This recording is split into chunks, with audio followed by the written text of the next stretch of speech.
তো বন্ধুরা, খুবই গরম পড়েছে, তো ভাবলাম আজকে একটু নতুন কিছু বানাই। যার জন্য এখানে জিরা ধনিয়াটা ভেজে নিয়েছি। চলো আমি কি করি দেখতে থাকো। তো আজকে একটু টক দই খেতে ইচ্ছা হলো, তাই বাজার থেকে টক দই নিয়ে এসেছি। তো এটাকে আমি একটু মাখাবো। তো মাখানোর জন্য প্রথমে এটাকে আমি ভালো করে ফেটিয়ে নেব টক দইটাকে। তো দইটাকে মোটামুটি ফেটিয়ে নিয়েছি। তো এটাতে আমি এখন কিছু মশলা অ্যাড করব। প্রথমে দিয়ে দেবো লবণ, তারপর দিয়ে দেবো জিরে ধনে গুঁড়ো, আর এখানে একটু নিয়েছি কাঁচা লঙ্কা কুচানো। তো এটাকে আবারও ভালো করে ফেটিয়ে নেব। একটু পুদিনা পাতা। তো পুদিনা পাতা তোলার জন্য আমি যেহেতু ছাদেই আছি, তো ছাদে চলে এলাম পুদিনা পাতা তুলতে।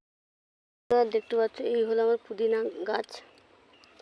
এখান থেকে আমি কয়েকটা পাতা তুলে নেব।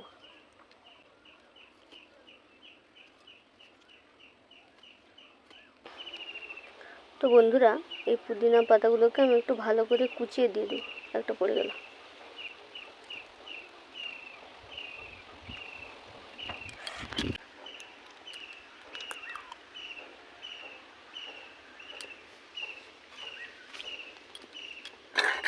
তো আমার রেসিপিটা রেডি।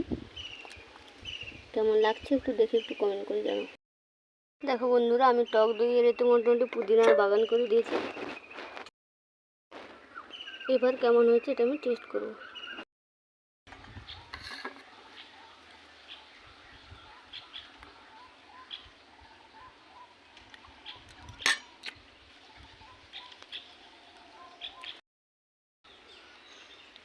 এটি হচ্ছে হাড় ও দাঁতকে ভালো রাখে। ক্যালসিয়াম আছে প্রচুর পরিমাণে। তো যেটা আমরা দুধ থেকে পাই সেটা আমরা দই থেকেও বলতে গেলে প্রায় সমানভাবে পেয়ে থাকি, বরং এক্সট্রা বেশি কিছু পাই।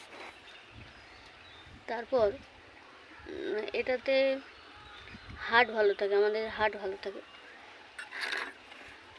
এই জন্য এটা খাওয়া খুবই দরকার।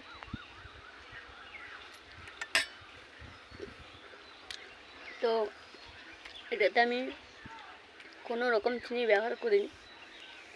চিনিটা খাওয়া উচিত না, আমি অল্প পরিমাণে লবণ দিয়েছি। আর কাঁচা লঙ্কাটা আপনারা অ্যাভয়েড করাটাই ভালো। আমার অ্যাকচুয়ালি কাঁচা লঙ্কা খেতে খুব ভালো লাগে, সে ফুচকা হোক যাই হোক, এই জন্য আমি কাঁচা লঙ্কাটা দিয়েছি।